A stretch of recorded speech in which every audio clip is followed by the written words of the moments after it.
পশু পাখির ডাক। আমি প্রথমত শুরু করছি সেই বাংলার পাখি বসন্তকালের কোকিল পাখির ডাক দিয়ে শুরু।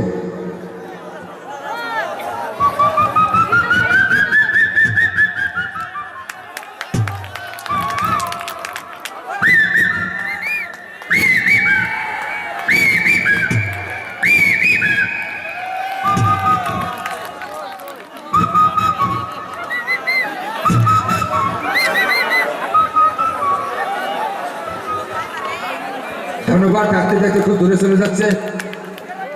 বর্ষাকাল আসলে বাড়ির আশেপাশে খালি পুকুরে পানি জমে যায়, সেখানে বড় ব্যাগ ছোট ব্যাগ কিভাবে সমাবেশ করেন এবারে ব্যাগের সমাবেশ অনুষ্ঠান।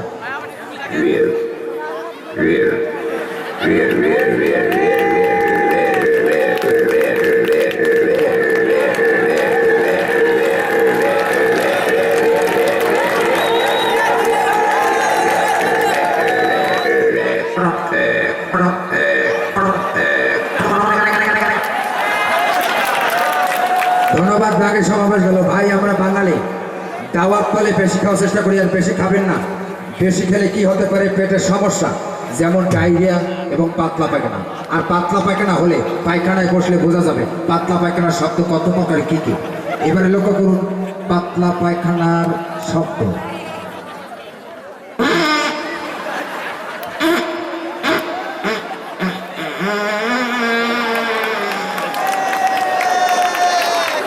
সাবধানে খাবেন, বারবার স্যালাইন খাওয়ার চেষ্টা করবেন। ক্ষুধার তাড়নায় মানুষ থেকে শুরু করে পশু পাখির মধ্যস্থ হয়ে যায়। এক গরুর বাছুর ক্ষুধার তাড়নায় তার মাকে কিভাবে ডাকছেন এবারে শুনুন সেই গরুর বাছুরের ডাক।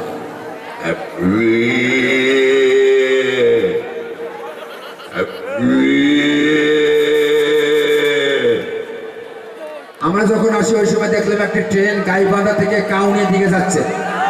আর ট্রেনটি কিভাবে যাচ্ছে এবারে লক্ষ্য করুন ট্রেন কিভাবে যাচ্ছে।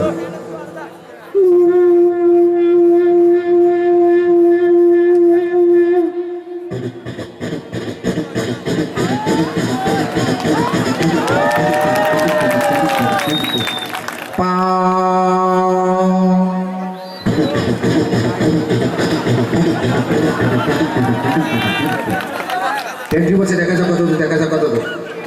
আর একটি টেম্পু কিভাবে নলডাঙ্গা থেকে গাইবান্ধা মুখে যাচ্ছে। লক্ষ্য করুন টেম্পু কিভাবে ওভারটেক করে চলে যাচ্ছে।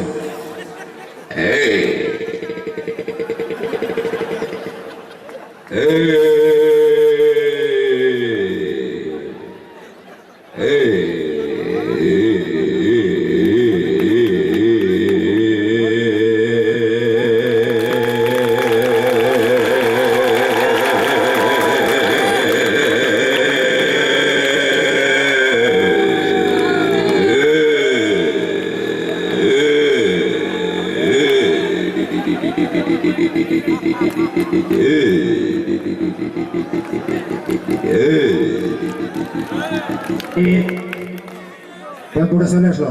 ভাই আমরা বাঙালি ধীরে ধীরে বাংলা গান থেকে বঞ্চিত যাচ্ছি। আমরা বিদেশি গানে ব্যতিব্যস্ত, বিশেষ করে পার্শ্ববর্তী দেশ ভারতের হিন্দি গান, সুইজারল্যান্ড, আমেরিকান। মাইকেল জ্যাকসন মারা গেছেন, ওনার গান নিয়ে আমরা ব্যতিব্যস্ত। সংক্ষিপ্ত একটা মাইকেল জ্যাকসনের সংলাপ দেখুন।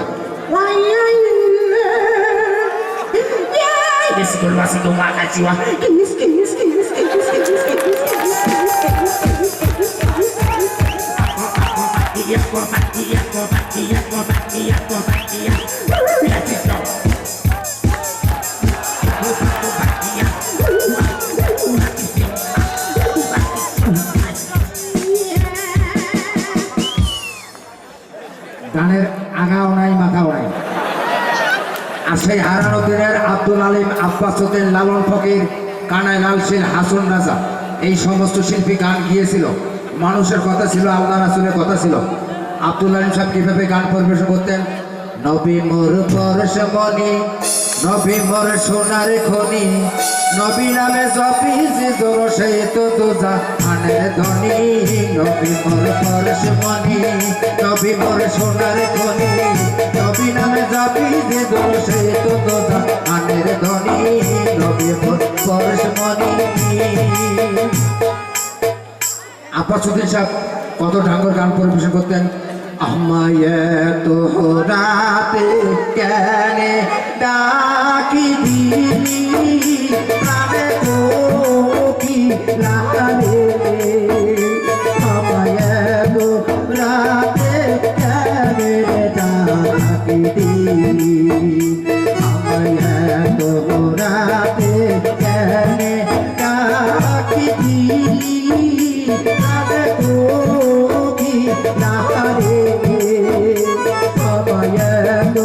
রাতে কেনে ডাকি দিলি।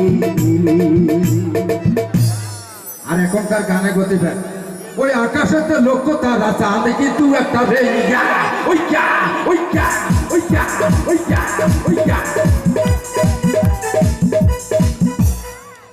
মির্কি বেড়া যাবা যাবে এক ব্যক্তি বিশাল এক মঞ্চে বক্তব্য দিচ্ছেন, হঠাৎ করে কারেন্ট চলে গেছে। কারেন্ট চলে যাওয়ার পর মাইক বন্ধ হয়েছে। উনি বক্তব্য চালিয়ে যাচ্ছেন, পিছনে জনসাধারণ ওনার বক্তব্য শুনতে পাচ্ছে না, কারণ কারেন্ট নেই, মাইক বন্ধ। কারেন্ট থাকাতে ওনার বক্তব্য কোন পর্যায়ে ছিল, আর কারেন্ট চলে যাওয়ার পর বক্তব্যের গতিবেগ কোন পর্যায়ে চলে যায় আমাদেরকে লক্ষ্য করুন।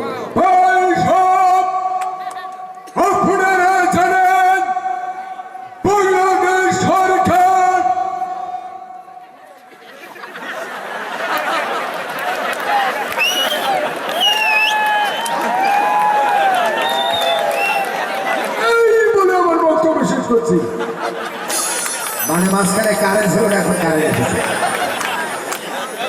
গত কোরবানিতে এক চাষা একটি গরু কিনেছিল কোরবানি দেওয়ার জন্য। ঠিক ঈদের একদিন আগে গরুটি চুরি হয়ে যায়।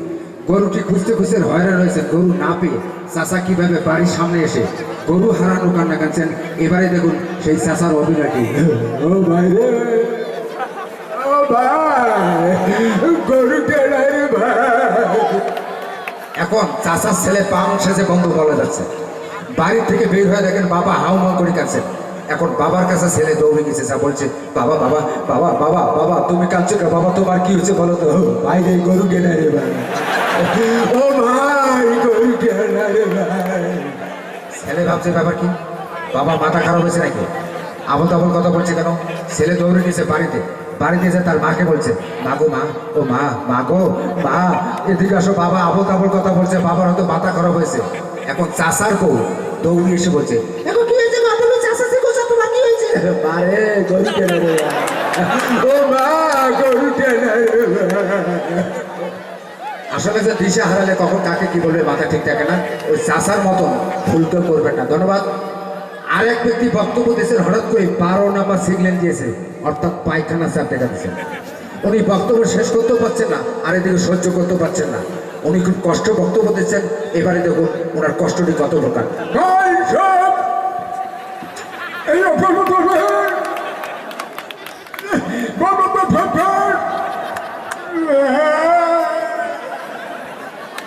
মানে উনি খুব কষ্ট বক্তব্য দিলেন। ভাই আমরা মানুষ বিয়ে করি প্রকাশ্যে, আর পশু পক্ষের মধ্যে বিয়ে হয় খুব গোপনে। এক ছাগল বিয়ে করছেন, উনি শ্বশুরের দিকে যাচ্ছেন, সামনে শাশুড়ি পড়ছেন, শাশুড়িকে কিভাবে সালাম দিচ্ছেন, আবার শাশুড়ি কিভাবে সালাম ফিরেছেন। এবারে শুনুন সেই ছাগলের সালাম কালাম।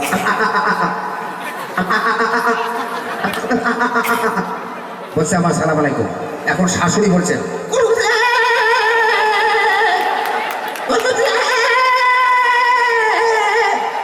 বলছেন ওয়ালাইকুম আসসালাম। উনি শ্বশুরবাড়ি ঢুকে দেখে ওনার লোকজন নেই, ওনার বউ আবার শ্বশুরবাড়িতে রয়েছে। এখন বউকে কিভাবে ডাকছেন,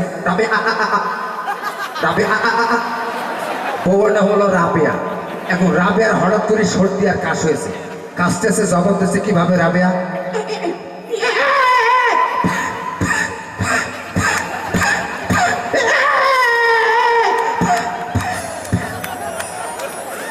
ধন্যবাদ। ছাগলে সালাম কালাম গেল।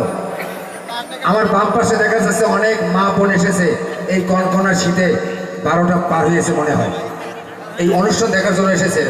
তো ওনাদের সৌজন্য একটা হাতে তালে হোক ভাই, ধন্যবাদ। হ্যাঁ ধন্যবাদ ভাই, ওনাদেরকে আমি ধন্যবাদ জানাচ্ছি। এই যে মা বোন এসেছে, আমাদের বোন ভাতিজি বিয়ে হওয়ার পর বাবার বাড়ি ত্যাগ করে যখন স্বামীর বাড়িতে যান, এই নতুন কন্যারা কিভাবে কান্নাকাটি করেন, এবারে নতুন বধূদের কান্না শোনান। বাবা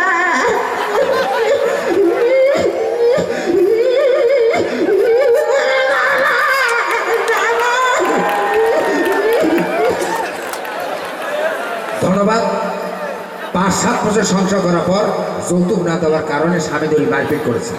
আসলে এই যৌতুক নিয়ে অনেক সংসারে মামলা মোকদ্দমা অনেক কিছু হয়ে যায়। তাই আমি সকলকে বলবো আরো নয় যৌতুককে ঘৃণা করো। তো তার আগে বলছি, দক্ষিণ অঞ্চলে মানুষ কিন্তু উত্তর অঞ্চলে মানুষকে বলে মফিজ, বলে না ভাই? মফিজ অর্থাৎ দুলা ভাই। যদি কেউ বলবেন মফিজ অর্থাৎ দুলা ভাই, কারণ এই দেশ শাসন করতেছে উত্তর অঞ্চলে এই মফিজের লোকে। বলিউড ইরশাদ সাহেবের বাড়ি রংপুর, জিয়াউর রহমানের বাড়ি বগুড়া, আর বর্তমান যে প্রধানমন্ত্রী আছে ওনার স্বামীর বাড়ি রংপুর। স্বামীর বাড়ি হলো আসল বাড়ি, ঠিক আছে না? প্রতিটা নারীর কিন্তু স্বামীর ঠিকানা আসল ঠিকানা। অতএব আমরা দুলা ভাই। তো যাই হোক, এই করুণ সুরে কাঁদছেন, কান্নার ফাঁকে ফাঁকে স্বামীকে গালাগালি করছেন। এবারে লক্ষ্য করুন সেই করুণ সুরে দুঃখের কান্নাটি।